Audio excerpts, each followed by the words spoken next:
Nako, mga sangkay, mukhang totoo nga po yung sinabi ni PBBM na maraming mga big fish, no, ang magpapasko doon sa loob ng bilangguan.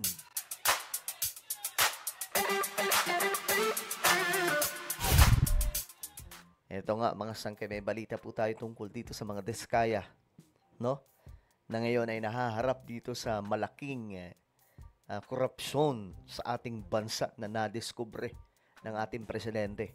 Ngayon kasi, mga sangkay, may update na hinahanap na daw po ng mga pulis ang pinagtataguan. Medyo weird, mga sangkay, kasi nga, di ba nga po, sa ICI, nandun po sila eh. Lagi po silang andun, may mga bantay na naka-bulletproof pa nga po, mga sangkay, pag pumupunta doon. Pero ngayon, bakit parang nawawala? Ano nangyari? Pag-usapan po natin yan, mga sangkay. May balita po tayo dyan. Anyway, before we start, sa mga hindi pa po dyan nakakapag-subscribe sa ating YouTube channel, ayan. Tayo po ay road to 2 million subscribers na. Dami na po natin dito sa YouTube. No? Kaya naman, sa mga hindi pa po dyan nakakapag-subscribe, makikita nyo po yung subscribe button sa baba ng video na to. I-click nyo lamang po yung subscribe, i-click ang bell, at i-click nyo po yung all. Sa mga nanonood naman po sa Facebook, i-follow nyo po yung ating Facebook page. Okay, ito po yun, mga sangkay, ang balita. Ayon dito, nagpakilos na ang Philippine National Police, PNP, ng intelligence at tracker team para hanapin si St. Timothy Construction Executive Sara Diskaya at iba pang akusado sa umano'y 96.5 milyong ghost flood control project sa San Jose o sa Jose Abad Santos sa Davao Occidental. Diskaya at iba pa sa Davao Ghost Project tinugis na. Paano kaya yun, mga sangkay? Akala ko sila, hawak na sa kustodiya sila ng otoridad natin. Medyo nalabuan lang ako. Malaya pa pala sila, mga sangkay, talaga. No? Ngayon, hinahagilap na. So, ang tanong, nasaan na kaya ang mga diskaya? Ito, basahin po natin.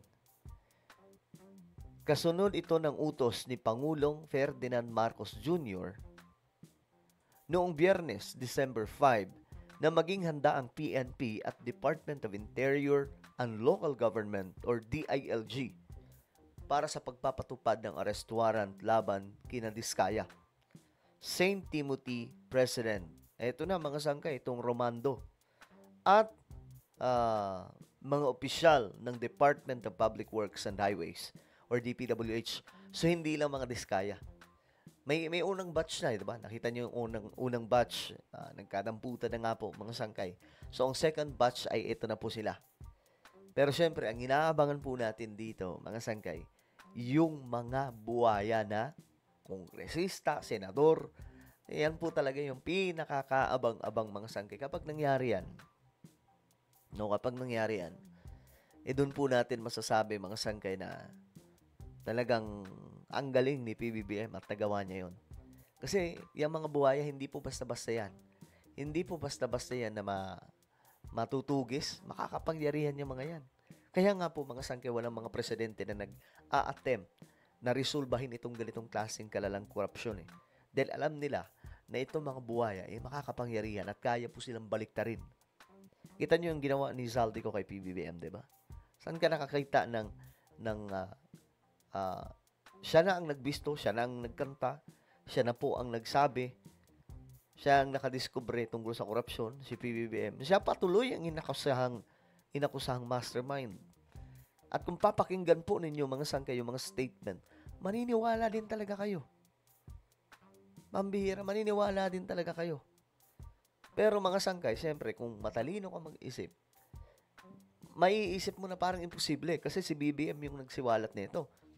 Kung siya ang nagsiwalat, hindi niya, kung siya ang nagsiwalat, hindi siya involved. Kasi walang kahit na sinong involved. Ang sira yung tuktok na ikakanta, yung kaloohan niya. Malabo po yun, mga sangkay, diba? Ayon kay PNP Acting Chief Police, Lieutenant General Jose Melencio Nartates, sapat ang bilang ng ipinakalat nilang mga tauhan upang matukoy ang kinaroroonan ng lahat ng mga nasa charge. Eto na. Eto na pala mga sangkay. So, nagpakalat na po mga sangkay ang kapulisan, no? Ang PNP ngayon para putukuyin silang lahat. Ayan, mga sangkay, oh. Lahat ng aming paghahanda, sabi po ng PNP chief, ay para ipakita sa kanila na wala silang opsyon kundi sumuko. Kinakalap na namin ang lahat ng mga mahahalagang impormasyon sa mga lugar na maaari nilang pagtaguan para matiyak ang mabilis at maayos na pag-serve ng arrest warrant. So, dito na mga sangkay, mukhang ito po yung magandang development kasi ito mga diskaya nga po mga sangkay, ayaw nila makipagtulungan sa gobyerno. Kasi ang gusto nila, tila malinis yung kanilang pangalan. Yung ginagawa ni Saldico. Ganun po yung trip nila, mga sangkay. Hindi po pwede yun. Hindi po pwede tutulong ka sa gobyerno, isasabihin na ng gobyerno ang linis-linis ninyo. Hindi po pwede yun. Kita nyo mga sangkay, sila Alcantara. Nakikipagtulungan sa government, di ba ngayon? Pero anong kailangan nilang gawin? Ibalik nila yung kanilang mga nakaw. Yung kanilang mga nakorap. Kaya ngayon mga sangkay, itong si Alcantara, si Henry Alcantara, naglabas na po ng 100 million. Tapos aabot po yun ng 300 million na ilalatag para lamang po pagkatiwalaan sila ng gobyerno. Ganun po yun. Itong sila Saldico, sasabihin po nila, wala akong kinalaman dyan, utusan lang ako, wala akong kinikbak. Tapos yung air assets mo, ang lala. Paano nangyari yun? Diba mga sangkay? Parang hindi tumutugma. Actually, nabisto na nga po si Saldico ngayon, nagsisinungaling. Isang media po sa Pilipinas ang nakadiskubre tungkol po sa sports car na hindi po tumutugma sa kung ano ang sinabi ni Saldico. So, doon pa lang malalaman na po niya, sinungaling pala yung taon to. Aniya, nakikipag-ugnayan na rin sila sa NBI at BI, Philippine Coast Guard, Airport Authority, mga lokal na pamahalaan at iba pang watch group upang mapabilis ang paghahanap kina Diskaya. Hinikayat din niya ang publiko na makipagtulungan kung may mahalaga silang impormasyon. O ayan na ha. Kasunod ng pahayag ng Pangulo, iniutos ng Office of the Ombudsman ang pagsasampa ng mga kaso ng malversation at paglabag sa Anti-Graft and Corrupt Practices Act laban kina Diskaya, Romando at 7 pang opisyal ng DPWH. Guys, hindi po yan basta-basta. Actually, ang isa sa makapangyarihan dito, DPWH. Yung mga district engineer.